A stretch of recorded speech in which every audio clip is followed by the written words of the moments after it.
Coming up on District Wire News, hospital partnership. Sibley and Johns Hopkins hospitals are teaming up. Find out what this new deal means for the local DC hospital and area community. A full report straight ahead.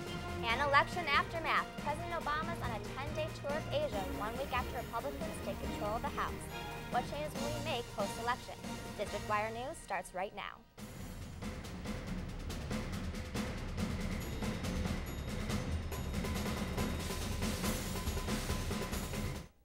Good evening. I'm Elizabeth Stevenson. And I'm Megan Ackerman.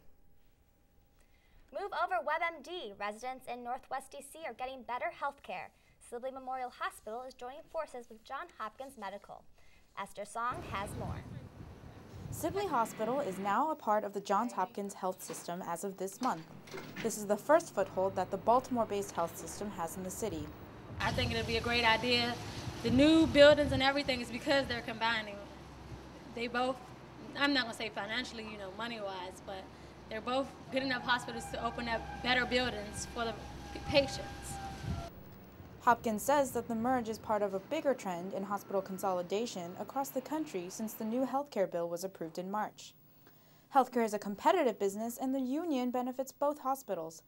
Sibley needed more patients to keep up financially, and Hopkins wanted to compete in D.C. I think, to be honest, Johns Hopkins wants to just get their name out in front and pick up a market here in Northwest D.C. No money changed hands, but Sibley will have access to state-of-the-art resources, including those for cancer patients and women. For AU students, this could mean better specialized care. If it adds more services, more specialists, more resources for our students, then I think it's a good thing. I mean, Johns Hopkins does have a reputation, and Sibley doesn't quite have that. So combining the two, it definitely makes me feel more comfortable. Hopkins has been ranked the #1 hospital in the country for 20 consecutive years. Esther Song, District Wire News.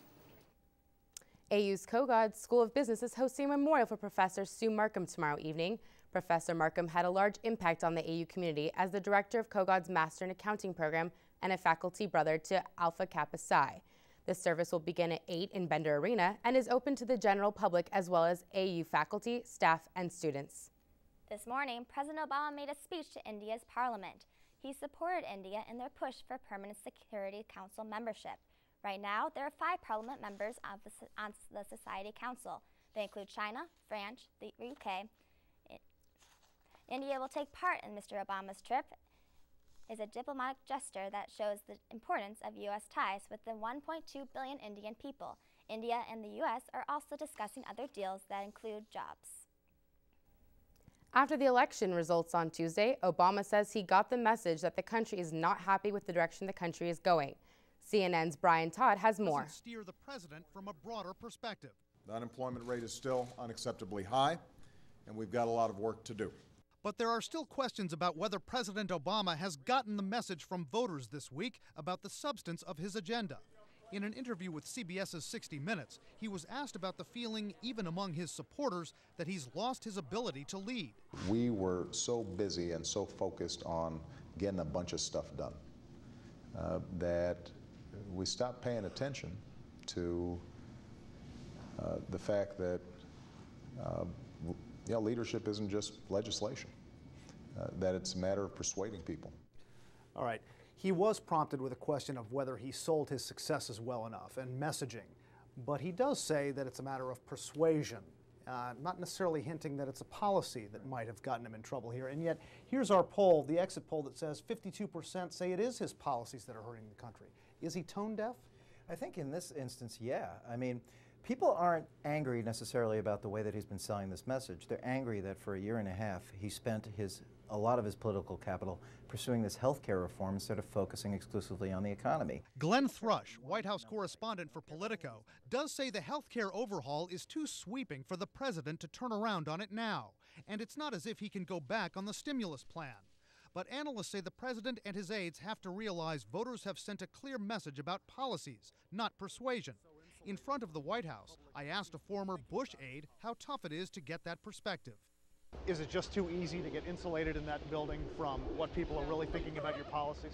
When you're the president of the United States, you're the most powerful person on the planet Earth. When people meet you, they're awed. The presidency is designed to be that way. And so as a president, you have to make extra effort to be able to seek out people who disagree with you. Analysts say the midterm results have presented that opportunity for the president. And for their part, Mr. Obama and others at the White House acknowledge that, saying that no one party can dictate where we go from here, and they're looking forward to working with congressional Republican leaders Mitch McConnell and John Boehner. Brian Todd, CNN, Washington. Democrats lose control of the House and barely maintain control of the Senate. How will a divided Congress affect Obama's agenda and the nation? Megan Sweeney takes a look. Midterm elections were held on November 2nd. Thousands of Americans cast their ballot at the voting polls, and given the political climate of the country, the results were not too shocking. Democrats lost 68 of their 257 seats in the House, giving Republicans control, but the Democrats managed to keep their control over the Senate, only losing 6 seats.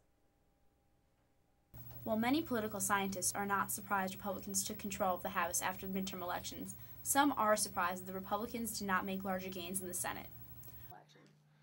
I think they were surprising, but not that surprising. I predicted that the Republicans would gain 75 House seats and take control of the U.S. Senate. So I was wrong on both counts. So it wasn't quite the dramatic shift, but it was pretty impressive in terms of the number of seats, 60-plus seats that the Republicans picked up in the House, taking control of that chamber, and then about 6 seats in the Senate. So. Republican control of the House means that Obama administration will have a greater difficulty in passing controversial bills, but some see this as beneficial. It means that the two parties come together continuously. Well, we have a double system here with two-party system where, you know, the ideas are supposed to clash. We're not supposed to agree on everything right away. If we are agreeing on one right away, it's not a big deal. It's when everything comes down. We're a big country with diverse views and so forth. It's inevitable that we're going to have clashes, and philosophical clashes as well as economic clashes and regional clashes and party clashes. So it's part of our system. How they'll work it out is going to be up to them. I think things are going to slow down quite a lot. I mean, we're not going to see the pursuit of Obama's agenda anywhere near like we saw in the first 2 years of his administration. Things are going to slow down. I think that's what the voters want. It is still too early to tell what this means for the 2012 elections, but Americans can expect this divided House to fight over the current health care bill as well as the economy. The former Speaker of the House, Nancy Pelosi, is the new minority leader. Though she will not enjoy the same privileges and power that she has as majority leader, it will be interesting to see how a divided Congress will work to pass legislation and how it will affect the 2012 presidential elections. Now back to you, Elizabeth and Megan. Thanks, Megan. Many AU students who voted last Tuesday faced challenges at the voting booth. Roughly 35 votes cast at the Metropolitan United Methodist Church were challenged by poll watchers, according to a volunteer for the Board of Elections and Ethics. Poll watchers at the location poll were looking to challenge AU student registrations. Many students tried to prove residency by showing information from the school web portal, but poll watchers wanted more items like bank statements to prove their residency. Other students say they voted without challenges. Coming up after the break, MSNBC Countdown anchor Keith Olbermann is in hot water with his bosses, but it looks like he's getting out of trouble. We'll tell you what he did and how he's getting himself out of it. And Hurricane Tomas swept through Haiti this weekend. The storm brought havoc to a country still struggling to recover from the earthquake earlier this year. We have an update later.